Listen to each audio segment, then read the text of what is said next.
अस्सलाम वालेकुम स्टूडेंट्स, आज हम लोग FSc part 2 physics unit number 11 electrostatic का जो हमारा इंपॉर्टेंट टॉपिक है एनर्जी स्टोर्ड इन कैपेसिटर, ये मोस्ट इंपॉर्टेंट टॉपिक है। This also most important topic of your chapter number 11। Likewise electric potentials due to charge, जो मैंने आपको पिछले टॉपिक में करवाया है, जिसका मैं आपको नाम बता देती हूँ। ठीक है, मतलब वो कि जिसमें हम लोगों ने वर्क डन निकाला था। ठीक है, again I am telling you कि वो टॉपिक का नाम है electric potential energy and potential due two point charge. वो भी आपका बेहद इंपॉर्टेंट टॉपिक है और ये अभी आपका इंपॉर्टेंट टॉपिक है। ठीक है, सो स्टूडेंट, अब हम लोग चलते हैं अपने टॉपिक की जानिब।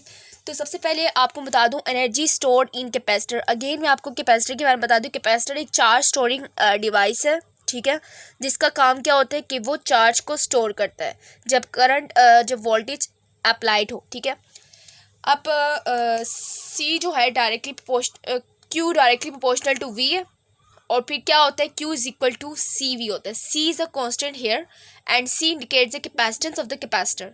Capacitance is the ability to store charges and capacitor is a device, name of the device. ठीक है, अब उसके बाद हम लोग फर्दर हमने आगे अपने टॉपिक की तरफ चलेंगे, जो कि हमारे पास है एनर्जी स्टोर इन कैपेसिटर।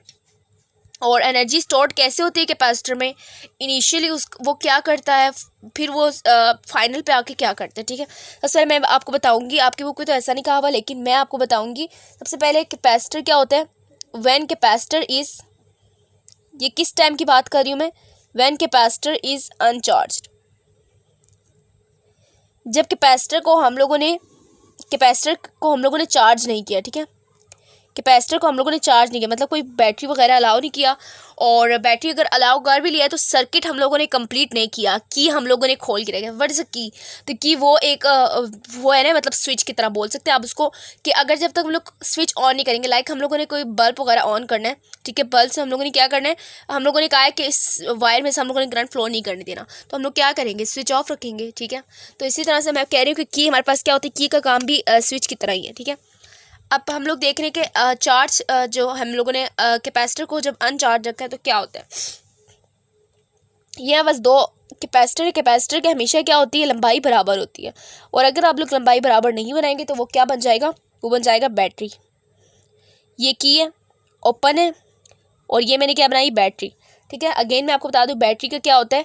एक हमारे पास का सिंबल में एक जो हमारे पास साइन होता है वो लंबा होता है एज़ कम्पेयर टू नेगेटिव। ठीक है, पॉजिटिव के लिए हमेशा हम लोग थोड़ी लंबी लाइन लगाते हैं। तो मैं आपको बता रही हूँ कि हम लोगों ने जब इसको अनचार्ज किया, इसकी तरह हम डिस्टेंस को डी बोलेंगे, और यहाँ पास असल में क्या है, कैपेसिटर है, और ये हमारे पास क्या है, वोल्टेज है, और यहाँ पास क्या है, की है। की मैंने खोली हुई है, मीन्स कि मैंने स्विच क्या किया हुआ, ऑफ किया हुआ। सो करंट कोई फ्लो नहीं होगा, तो ज़ीरो वोल्टेज होगा। क्लियर हो गया, ज़ीरो वोल्टेज होगा। लेकिन दूसरी बात मैं क्या कर रही हूँ, मैंने सोचा कि अब मुझे कैपेसिटर को क्या कर देना चाहिए, चार्ज कर देना चाहिए। व्हेन कैपेसिटर इज चार्ज्ड, जब कैपेसिटर को मैंने चार्जिंग करनी स्टार्ट कर दी कैपेसिटर की, मतलब ये क्या है कि मैंने अब इसमें से करंट फ्लो करने दे दिया। अब उसके अंदर इसे कैपेसिटर के अंदर चार्ज स्टोर होने लगा है, यानी उसकी कैपेसिटेंस अब बढ़ने लगी। ठीक है, अब इसके बाद मैं क्या करूँगी, यहाँ पर इसको थोड़ा सा अब लंबा बना रही, क्यों बना रही मैं आपको बताऊँगी। मतलब ये कि मैंने इसको थोड़ा बड़ा बनाया डायग्राम को, और की मैंने क्या कर दिया, अब क्लोज कर दी है, और फिर मैं इसको फर्दर आगे बैटरी लगाऊंगी, और ये वोल्टेज है, बैटरी को वोल्टेज भी बोलते हैं। ठीक है, वोल्टेज। ठीक है, और अब मैंने फर्दर क्या करना है स्टूडेंट्स, जब मैंने बैटरी अप्लाई की तो उसमें से वोल्ट्स, अब इसमें से कोई ना कोई वोल्टेज गुजर रही है, और इसके इस टर्मिनल पे कोई वोल्टेज होगी, इसके इस टर्मिनल पे कोई वोल्टेज होगी। ठीक है, जो कि हम अननोन है। अब हम लोग तो एज्यूम कर रहे हैं ना, ये मेरे पास क्या होगी है, ये बस बैटरी की पॉजिटिव साइड के साथ कनेक्टेड थी, ये पॉजिटिव होगी, ये नेगेटिव हो गया। ठीक है, और इसका फिनोमिना मैं आपको पिछले लेक्चर में बता चुकी हूँ, आप वो लेक्चर मेरा देख सकते हैं। अब इसके बाद हमारे पास क्या है स्टूडेंट्स, मैंने जैसे ही बैटरी अप्लाई की, इसमें चार्ज फ्लो करना स्टार्ट हुए, करंट फ्लो कर रहा है, और करंट फ्लो करने से इसकी कैपेसिटेंस यानी चार्ज स्टोर करने की एबिलिटी बढ़ने लगी है। ठीक है, और अब मैं क्या कह रही हूँ नाउ, अब यहाँ पे क्या हो रहा है, वी एवरेज का मतलब क्या है, वोल्टेज एवरेज कितना होगा। स्टार्टिंग में मैंने आपको बताया, स्टार्टिंग में इसका वोल्टेज क्या था, 0 वोल्ट था। अब इसका कोई ना कोई वोल्टेज फ्लो कर रहा है, जो कि मुझे नहीं पता, लेकिन फ्लो कर रहा है। तो मैंने क्या कहा, इनिशियली 0 था, फाइनल पे आके कोई ना कोई फ्लो कर रहा है, तो वी एवरेज चलते हुए क्या करते हैं, डिवाइड बाई 2 करते हैं, तो वी बाई 2 आ गया। वी एवरेज क्या आ गया, वी बाई 2 आ गया। ये मेरे पास क्या है क्वेश्चन नंबर 1। अब इसके बाद मैंने कहा है कि जो वर्क डन हुआ है एस डेल्टा यू को हम क्या कहते हैं, वर्क डन के बराबर कहते हैं। तो वर्क डन क्या हुआ, change in work done Q delta we हुआ है, ठीक है, क्यू डेल्टा वी। मैंने आपको पहले बताया ये वाला फॉर्मूला इलेक्ट्रिक पोटेंशियल वाला कि डेल्टा वी क्या होता है, डेल्टा वी होता है delta W over Q, work done per unit charge को हम लोग क्या बोलते हैं, पोटेंशियल डिफरेंस बोलते हैं। तो मैंने यहाँ पे वही काम किया, मैंने सिंपली क्या किया, डेल्टा डब्ल्यू को अलहदा कर दिया, इस दोनों को मल्टीप्लाई कर दिया। अब फिर फर्दर मैं क्या कहूँगी, फर्दर मैं कहूँगी कि U is equal to Q V average. अब ये मैंने क्या किया, अब मैंने डेल्टा डब्ल्यू को स्किप कर दिया और मैंने कहा है कि U is equal to Q V average. यहाँ से मैंने डेल्टा ख़त्म कर दिया, यहाँ से मैंने डेल्टा ख़त्म कर दिया। तो डेल्टा की जगह मैंने क्या बोला है, वी एवरेज बोला है, वी एवरेज बोल रही हूँ। तो मैंने कहा है कि वी एवरेज मैंने ऊपर क्या निकाला है, पुट 1 इन 2। तो वी एवरेज की जगह मैं क्या लिख दूँगी, v बाय 2 लिख दूँगी। और अगेन q हमारे पास क्या होता है, q is equal to C V होता है। तो q is equal to C V को मैं यहाँ पुट करूँगी, मेरे पास ये क्या आ जाएगा, u is equal to C V V by 2। अब इसको मैं फर्दर आगे सॉल्व करूँगी, v को v से मल्टीप्लाई करके क्या आ जाएगा, सी वी स्केयर ओवर 2। ये v क्या है, ये वोल्टेज है। तो एक मैंने एनर्जी का फॉर्मूला ये निकाला, एनर्जी स्टोर्ड इन कैपेसिटर, ठीक है। थर्ड इक्वेशन है। अब स्टूडेंट्स हम लोग आगे फर्दर क्या करेंगे, हम लोग आगे देख रहे हैं कि हमारे पास यहाँ पर चार्ज जो हो रही है वो स्टोर कर रही है प्लेट पे, ठीक है। चार्जेस कहाँ स्टोर हो रही है, प्लेट्स पे। ये प्लेट्स है हमारे पास, ठीक है, कैपेसिटर की ये प्लेट्स होती हैं, प्लेट्स पे स्टोर हो रही हैं। तो जब प्लेट्स पे स्टोर हो रही हैं तो फिर एनर्जी भी कहाँ स्टोर होगी, प्लेट पे ही स्टोर होगी।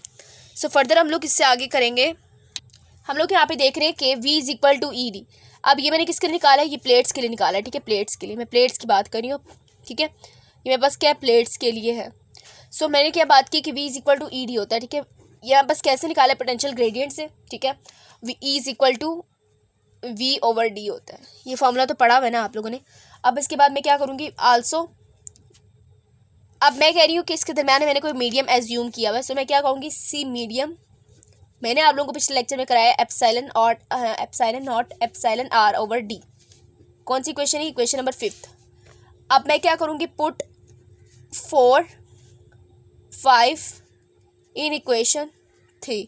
अब इक्वेशन 3 कौन सी है, C V square over 2। C V square over 2 को मैं कौन सी इक्वेशन बोल रही हूँ, इक्वेशन नंबर 3 बोल रही हूँ।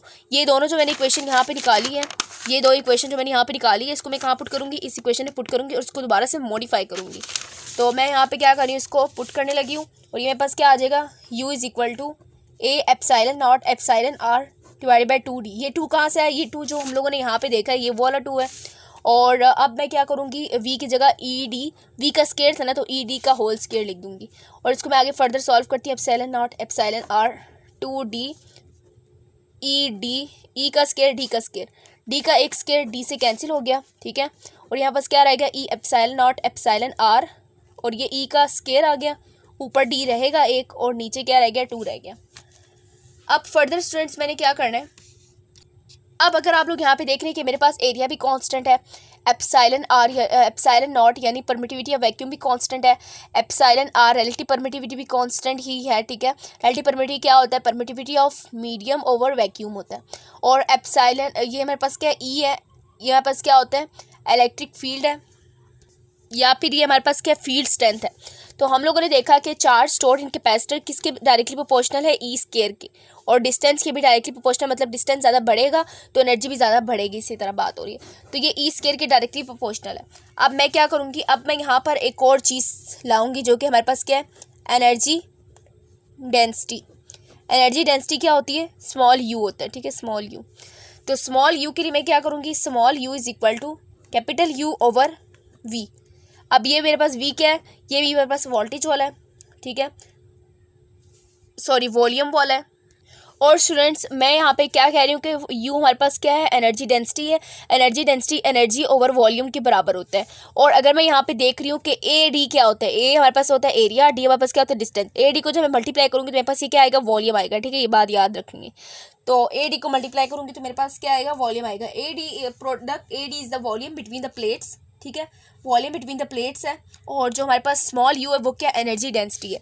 तो हम लोग यहाँ पे ये क्या है, एनर्जी ओवर वॉल्यूम है। एनर्जी हमारे पास कितना है, एनर्जी हमारे पास आया ए epsilon naught epsilon R E का स्केयर डी ओवर 2, और इसको डिवाइड किससे करना है, वॉल्यूम से। ठीक है, वॉल्यूम को किससे क्या बोलते हैं, ए डी बोलते हैं। अगेन मैं आपको बता दूं वॉल्यूम को क्या बोलते हैं, कैपेसिटर के उसमें ए डी बोलते हैं।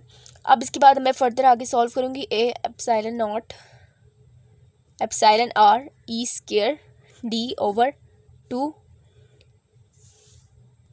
और मैंने क्या किया यहाँ पर एनर्जी मैंने लिखी है ये वाली, और उसको 2 पे डिवाइड करना था, और उसको क्या करना था, वॉल्यूम से मल्टीप्लाई करना था। तो वॉल्यूम से मैंने मल्टीप्लाई कर दिया। अब ये डी आपस में कैंसिल हो गया।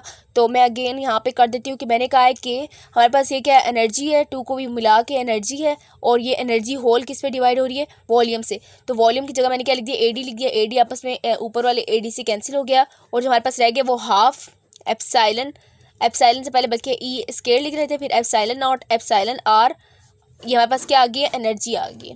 ठीक है, तो ये स्मॉल यू हमारे पास निकल आया। तो इस तरह से हम लोगों ने एनर्जी डेंसिटी का भी पढ़ा। एनर्जी डेंसिटी भी पेपर में आ सकता है। ठीक है, आप लोगों ने सिंपली क्या करना है कि आपको पता है कि एनर्जी डेंसिटी क्या होती है, एनर्जी ओवर वॉल्यूम होता है। ठीक है, तो एनर्जी की वैल्यू मैंने लगाई, और उसको मैंने उसके जो नीचे जो डिनोमिनेटर में मेरे पास क्या आ रहा था, 2 आ रहा था, और उसको मैंने वॉल्यूम से मल्टीप्लाई करना है 2 को। ठीक है, 2 को वॉल्यूम से मल्टीप्लाई कर दूंगी, इंटू ए डी हो गया। ए डी ऊपर वाले ए डी से कैंसिल हो गया, और हमारे पास जो रह गया वो क्या है, वो हमारे पास है energy density. So this is how we can easily solve our any type of conceptual topic. ठीक है, अब इस तरह से आप लोगों ने इसको होल ही प्रिपेयर कर लेना। ठीक है, और वीडियो पसंद आए तो लाइक करें, और जो एक्सप्लेनेशन है इस टॉपिक के बारे में वो आप अपनी बुक से इजीली पढ़ सकते हैं। ठीक है, मैंने आप लोगों को इजी वे में बता दिया, अदरवाइज़ आप लोग बुक से भी रीड कर सकते हैं। सो अगर आपने अभी तक मेरे चैनल को सब्सक्राइब नहीं किया तो सब्सक्राइब कर लें, और मिलते हैं नेक्स्ट लेक्चर में इंशाल्लाह नेक्स्ट इंपॉर्टेंट टॉपिक के साथ। तब तक के लिए अल्लाह हाफिज़।